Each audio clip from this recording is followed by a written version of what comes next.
If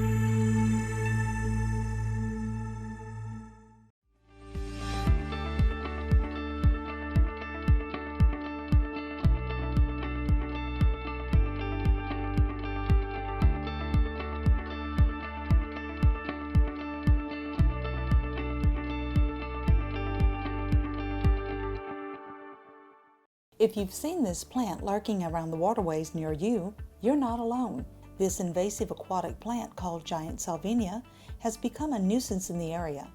Calcasieu Parish Facility Director Dean Kelly tells us more. Giant Salvinia originally is from over in Brazil. It's a very tropical plant. How it was transported to the United States, I'm not really sure, but since it has been introduced here, we found it to be a very invasive aquatic species, and it literally chokes out bodies of water, ponds, swampy areas, or very low, slow-flowing bodies of water, bayous and whatnot. It just literally takes over, and it grows in mats. Once it mats over a body of water, it just then grows another mat on top of itself, and another, and it makes it almost impossible to eradicate. By building those mats, it chokes out all of the sunlight, so all of the natural vegetation in that body of water dies. It also will then kill the fish over time as well.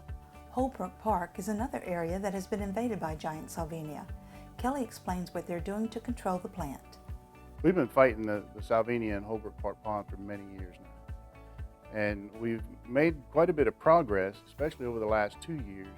And one of the things that helped us a lot was the few snow days we had. As rare as that is for us, the extreme cold weather will kill the plant. Now, since it's in such a mass and we have such short periods of cold weather, of course it did not kill the entire mass, but that paired up with the typical methods we were already using, it really helped us to get ahead of it. When that happened, we started talking to the landowners and asking for permission to access their land. And so July 2nd, the police jury approved those agreements, and now we have the ability to go in there and access the bank areas that are owned by those private landowners and get a little bit more aggressive with this plant by accessing the entire body of water, the bank, as well as the ditches that feed water into the pond. There's several methods that we use, 3 very specific. There's a biological method, which is the most preferred. There is a mechanical method, and then there's also herbicides. The biological method of controlling giant Salvinia is actually what's called a Salvinia Weevil. And this is a weevil from over in the Brazilian area, the same place the plant came from. It has been brought over by universities, and very specifically LSU. They propagate these weevils, and once they get to a certain mass, they can actually transport the plant that has the weevils in it to the body of water that needs treatment.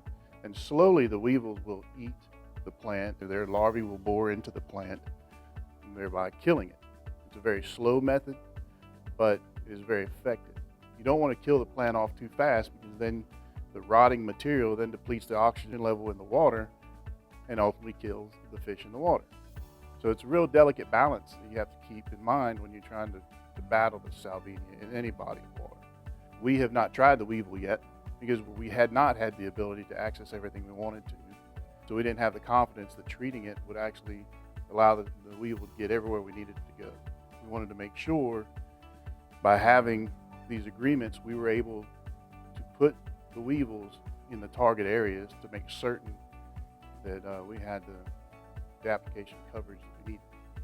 Using the weevils may be an asset to all of us. The weevils do not pose a problem to any of the other plants in that area. They strictly feed on aquatic plants, and we don't have any beneficial aquatic plants present at the time. What happens with the weevil is once they're applied and they finish eating the giant Salvinia, they then go onto land and become a prey to the fire ant typically. Mechanical removal, we tried a little bit of that in the pond, and literally mechanical removal is exactly what it sounds like. You take a piece of machinery, or you can do it by hand with rakes and pitchforks and whatnot, and you mechanically remove it from the body of water. You let it dry out and you dispose of it. They shred it, they burn it, put it in landfills. It is the most expensive method. and it is not the most effective either, because you cannot expect to get rid of it if you can't access all of the plant. So typically what ends up happening is if you have an area that's choked off, like say a bayou, and the mat gets choked up around the bridge pilings, you'll see, and we've seen this here locally, where they'll take a track hoe and they'll reach over the side of the bridge with a claw and they'll pick it up and put it in a dump truck and to clear it to get the water flowing again, and then they'll go on from there with other methods of treatment. We tried a little bit of that in the pond, did what we could, but again, it's the most expensive method. So then the other method we used is herbicide, and we hired contractors to do that for us to make sure everything was regulated properly and applied properly. And so we've got the situation under control at this point. We're very happy that the landowners gave us access so that we can move on with further treatment.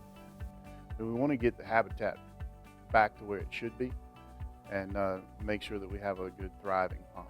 One of the things we want in our parks is we want that to be a destination. We love to see the children in the parks, and we love to see the public bringing them out and enjoying the scenery and just enjoying nature. For the Parish Line, I'm Margaret Higgins.